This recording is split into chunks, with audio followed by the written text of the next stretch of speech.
Hello everyone, welcome to my YouTube channel, and in this video I'm going to show you how you can hide apps on your iPhone. So let's start the video.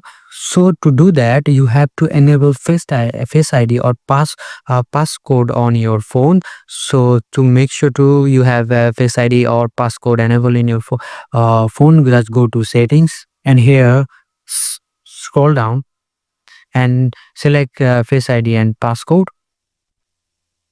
And right now I do have a Face ID and passcode on my phone. So if you don't have enabled it, make sure you do that. And after that, to hide it, so just guess I want to hide this one. All I have to do is press and hold the app, and here you can see the option require Face ID. If you have only enabled the passcode, it will show that, but I have a Face ID here as well, so I'm going to click it, and you can select this hide and record Face ID option. Click that, and it will ask my Face ID, and after that it will ask you about your passcode.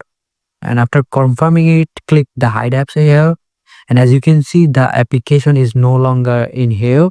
So to find it, go all the way back and all the way down, and here you can see this folder. This is called hidden, and you cannot see nothing. Just tap it, and it will ask you for the Face ID again. And after the confirming your Face ID, it will show the application. Now you can tap and you can open the application.